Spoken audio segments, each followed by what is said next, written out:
Car వచ్చి నాకు తగలబోతుంటే రాజా వచ్చి కాపాడారు.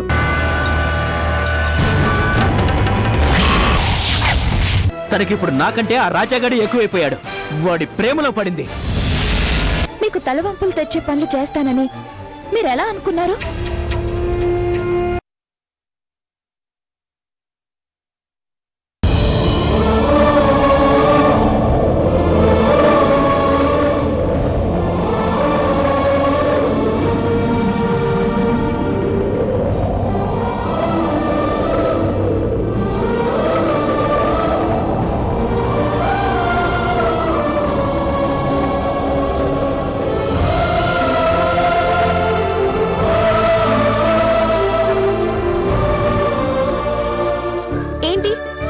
వదిలిపెట్టిపోతారా?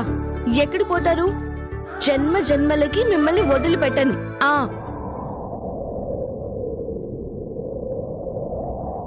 మిమ్మల్ని చూస్తూ ఉంటే నాకే నొప్పి తెలీదండి. మీ ప్రేమ నా మనసులో నిండినట్లు మీ పేరు నా రక్తంలో ఇంకిపోయింది. మన ప్రేమకి ఇంతకంటే గొప్ప నిదర్శనం ఉంటుందా?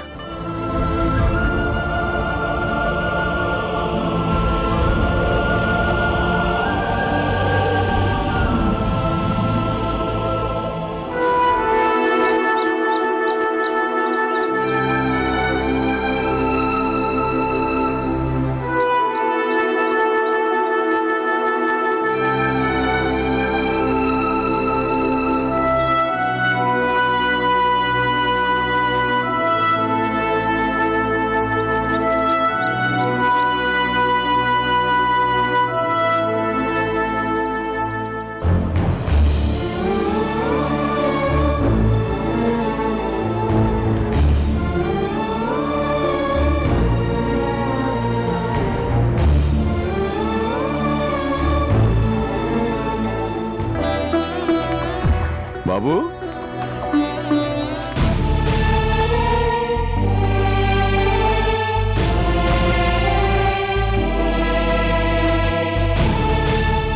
మీరు? నా పేరు విశ్వనాథం. డాక్టర్ అమృతకి తండ్రిని.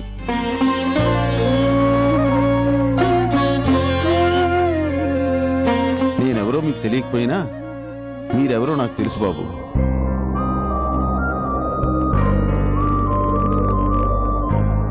నాకున్నది ఒక్కగానొక్క కూతురు.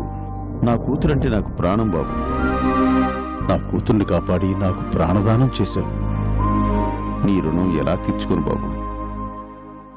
అంత మాట ఎందుకు సార్? ఆ మాటకొస్తే మీ అమ్మాయి చేసిన సహాయం ముందు నేను చేసిందేముంది? నాలాంటి వాళ్ళు ఉన్నా ఒకటే, పోయినా ఒకటే, ఎవ్వరికీ ఉపయోగం ఉండదు. కానీ అమృత గారు లాంటి వాళ్ళు ఉండాలి. ఎంతో మందికి ప్రాణదానం చేయాలి. తనని కాపాడటం నా ధర్మమని నేను ఫీల్ అవుతున్నాను.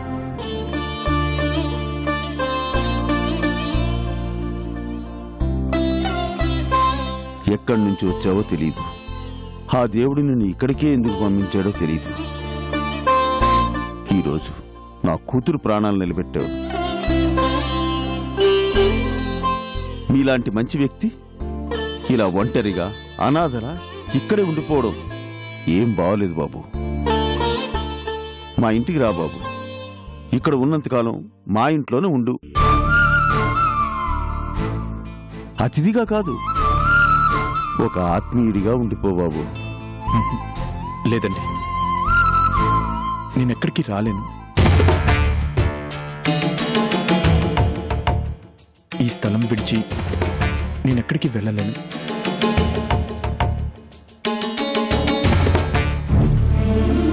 ఇది నా భార్య పోయిన చోటు. నాతో కలిసి 100 ఏళ్లు బ్రతుకుతానని మాటిచ్చి ఆ మాట తప్పి నాకు దూరమైన చోటు. నా చందు నన్ను ఎందుకు ఒంటరిని చేసిందో నాకు సమాధానం చెప్పాలి.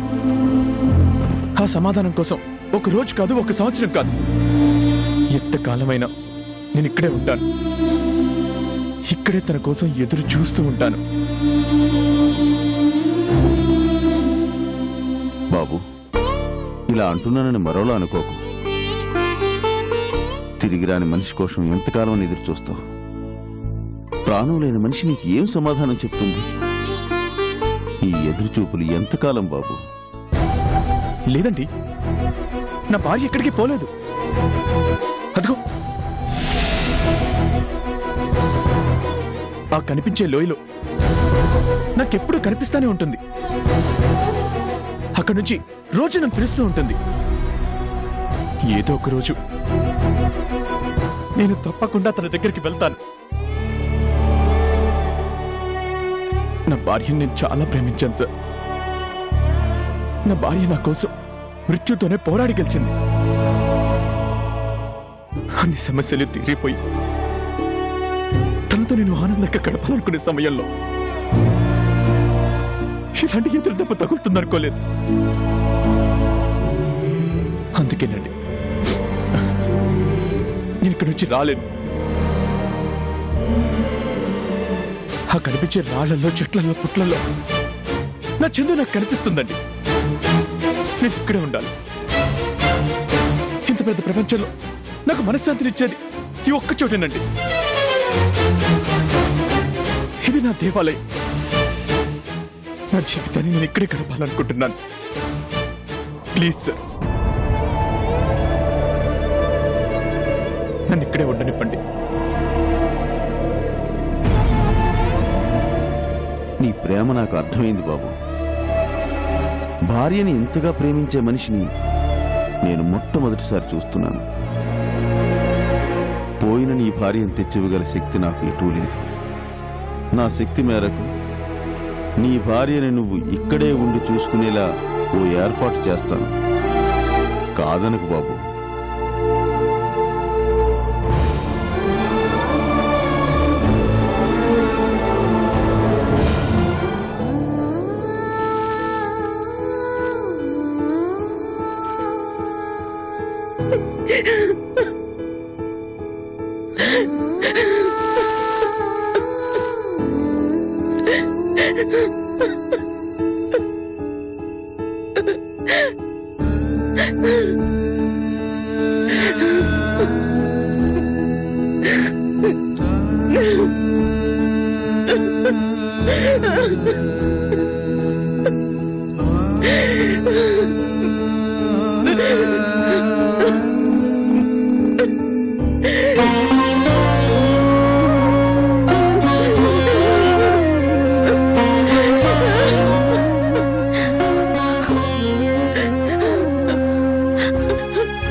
అమ్మా, చందు ఆంటీకి ఏమైంది? ఎందుకు పూలు పెట్టారు? నువ్వెందుకు ఏడుస్తున్నావమ్మా?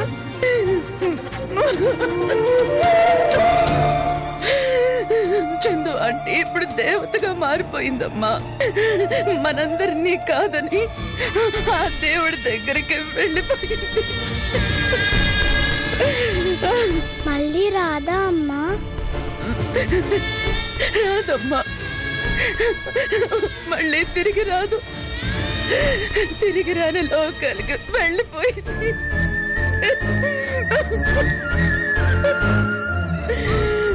ఊరుకోండమ్మా. పిల్లలు అందరూ అక్కకి దండం పెట్టి బయటికి వెళ్ళండి.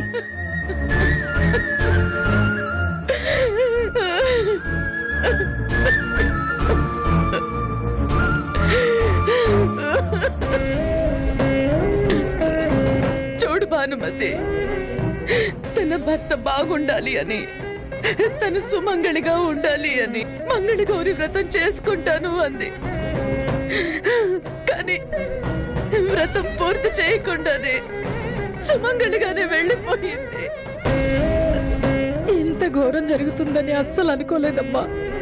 మన కళ్ళ ముందు పెరిగింది, మన కళ్ళ ముందు పెరిగింది.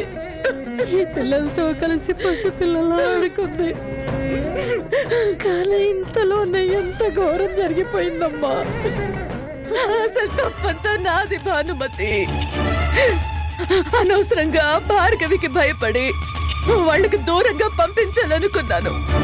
కానీ నా భయమే చందుని ఇంత దూరం చేస్తుందని అనుకోలేదు. ఏం చేస్తామమ్మా, మొదటి నుంచి ఆ భగవంతుడు ఆ జంట మీద కక్ష కట్టాడు. ఏదో ఒక సమస్య తెచ్చి పెడుతూనే ఉన్నాడు. ఏ రోజు ప్రశాంతంగా ఉండనిచ్చిందే లేదు. చివరకు ప్రశాంతంగా ఉందామని వెళితే ఎంత ఘోరం జరిగిపోయింది. ఎప్పుడు చూసినా నా భర్త బాగుండాలి పెద్దమ్మ, ఆయన క్షేమం కోసం నేనేం చెయ్యాలి, ఏ పూజలు చెయ్యాలి, ఏ వ్రతాలు చెయ్యాలి అని అడిగేది. అన్నీ తెలుసుకుని అన్ని పూజలు చేసేది. తన భర్తని బ్రతికించుకుంది గాని తను మాత్రం మనందరి చేత అదిగో అలా పూజలు చేయించుకునే పరిస్థితి తీసుకొచ్చింది.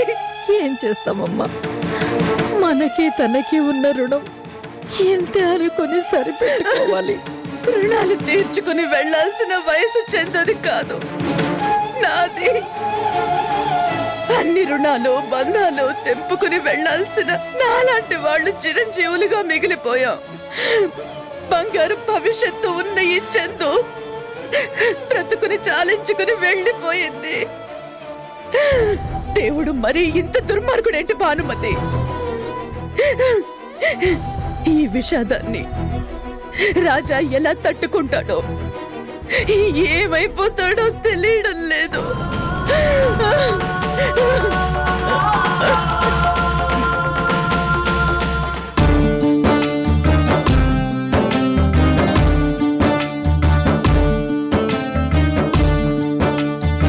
ఎందుకు సార్ మీకు ఇదంతా అనవసరమైన శ్రమ?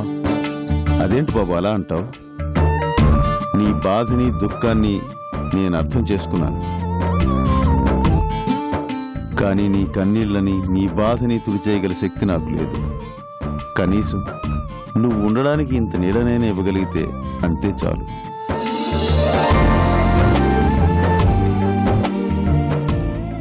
నీకు ఇక్కడ ఉంటే మనశ్శాంతి ఉంటుంది అన్నావు. ఈ ప్రకృతితో నీ ప్రాణం మమేకమై ఉందని నాకు అర్థమైంది. కానీ నువ్వు ఇక్కడ ఎండకి ఎండి వానకి తడిసిపోవడం నాకు ఇష్టం లేదు. అందుకే ఈ చిన్న ఏర్పాటు. నువ్వు ఇక్కడ ఎంతకాలం ఉండాలంటే అంతకాలం ఉండు. కానీ రోజు భోజనం నేనే పంపిస్తాను. అది మాత్రం కాదనకు. ఎందుకు సార్ నా మీద ఇంత అభిమానం మీకు? అసలు నేనేం చేశానని? ఆ క్షణం నా కళ్ళ ముందు యాక్సిడెంట్ అవ్వబోతుంటే అడ్డుపడ్డాను. అది పెద్ద విషయమే కాదు. నా భార్యని నేను కాపాడుకోలేకపోయాను. అలా మరో మనిషి కాకూడదు అని అడ్డుపడ్డాను. దానికి నేనేదో గొప్ప పని చేసినట్లు మీరు నా కోసం ఇంత చేయటం ఎందుకు సార్? అలా అనకు బాబు. నువ్వు కాపాడింది కేవలం నా కూతుర్ని మాత్రమే కాదు, ఎంతో మంది దేవతలా పూజించి ఓ డాక్టర్ని కాపాడావు. అమృత కేవలం నా కూతురని నేను ఇదంతా చేయడం లేదు బాబు. అమృత నా కూతురైతే ఈ చుట్టుపక్కల ఎన్నో గ్రామాలకు అమ్మ, ఆపదలో రక్షించే దేవత, ఎంతో మందికి జీవితాలనిచ్చిన అమృతమూర్తి, ఎంతో మంది జీవితాలు నిలబెట్టిన అమృతమూర్తి, ఇంకెంతో మందికి జీవితాలనిచ్చే గొప్ప మనిషి. అలాంటి మనిషిని కాపాడి నువ్వు నాకు ఎంతో సాయం చేసావు బాబు. నీకు నేను చేస్తుంది ఏమాత్రం?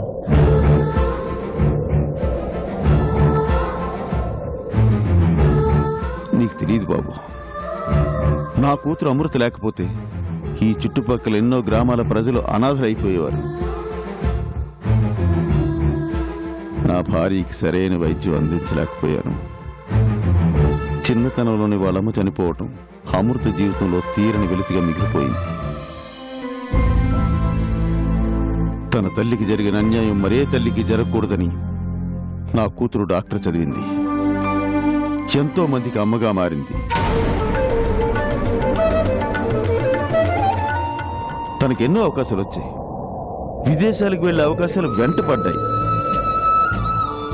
తలుచుకుంటే కోట్లు సంపాదించుకోగలిగిన కాదనుకుంది. ఈ చుట్టుపక్కల గ్రామ ప్రజల కోసం ఏదైనా చేయాలనుకుంది. హాస్పిటల్ కట్టించింది. ఎంతో మందికి ప్రాణదానం చేసింది. అటువంటి గొప్ప కూతుర్ని కన్నందుకు నేను గర్వపడుతుంటాను బాబు. ఇప్పుడు చెప్పు బాబు, నువ్వు అమృతను కాపాడినందుకు నీకు ఏమిస్తే రుణం తీరుతుంది? దురదృష్టవశాత్తు నీ భార్య నీకు దూరమైంది. నీ విషాదాన్ని పక్కన పెట్టి మరో వ్యక్తి ప్రాణాలు కాపాడావు. మానవత్వం ఉన్న మనిషిగా నిరూపించుకున్నావు. నీలాంటి మంచి మనిషికి సాయపడ్డాననే తృప్తి నాకు. నా మాట కాదనకు బాబు. నీకు ఇక్కడ ఏ ఇబ్బంది రానియను. నీకు ఇష్టమైనంతకాలం ఇక్కడ ఉండు. ప్లీజ్. ఉంటాను.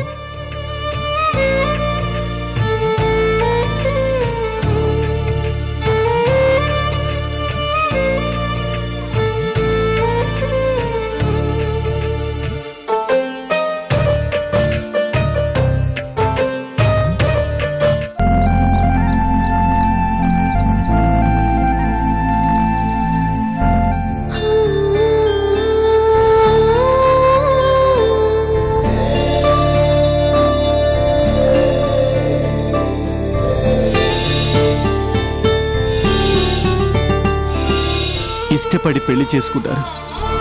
ఒకరంటే ఒకరికి ప్రాణం. నా కూతురు సంతోషం కోసం తన జీవన విధానాన్ని మార్చుకున్నాడు నా అల్లుడు.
భార్యను ఇంతగా ప్రేమించే మగాళ్ళు కూడా ఉంటారా? రాజాకి దూరమైన చందు నిజంగా ఎంత దురదృష్టవంతురాలు.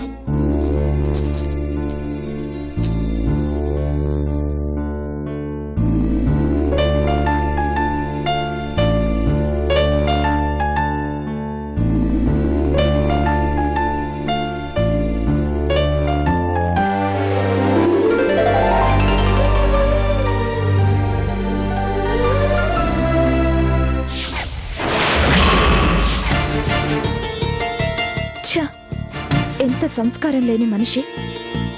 రాజాతో పోల్చుకుంటే బావకి కనీసం అతని పక్కన నిలబడే అర్హత కూడా లేదు.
ఏమండి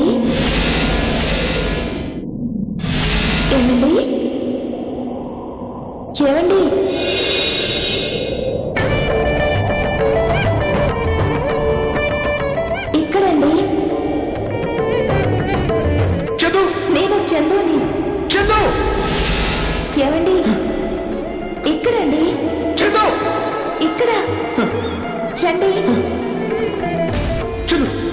ఏమండి రండి వస్తాను చందు. రండి చందు ఇక్కడండి ఇటు చందు ఏమండి నా కోసం వచ్చావు చందు. ఇటు వచ్చేస్తున్నా చందు, వచ్చేస్తా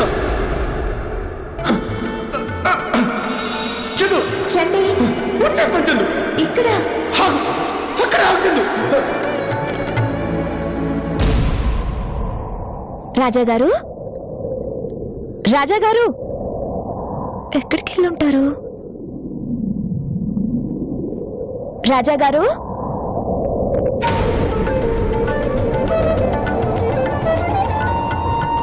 రాజా గారు, రాజా గారు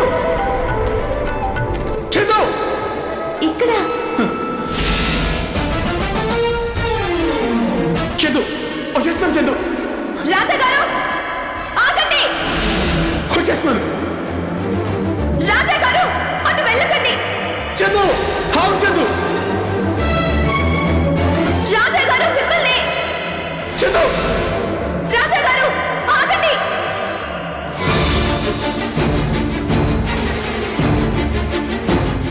రాజా గారు ఆగండి, నా మాట వినండి. చందు. రాజా గారు ఆగండి.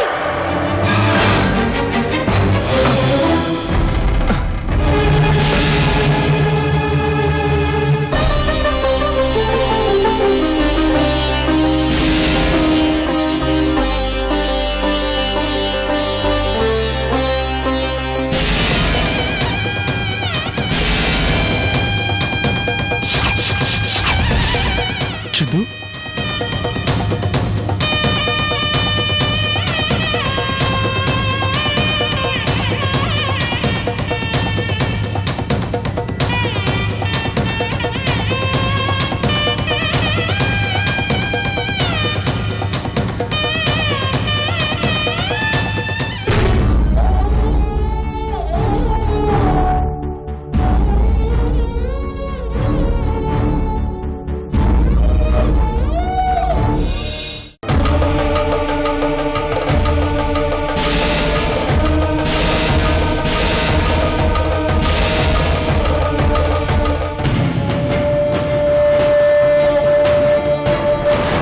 లేక నిన్ను కూడా అలానే పెంచాడా? ఏమండి, కాఫీ తీసుకొస్తాను. నీ మర్యాదలు నాకు అవసరం లేదు అమృత. బావకి మరో అమ్మాయితో సంబంధం ఉంది.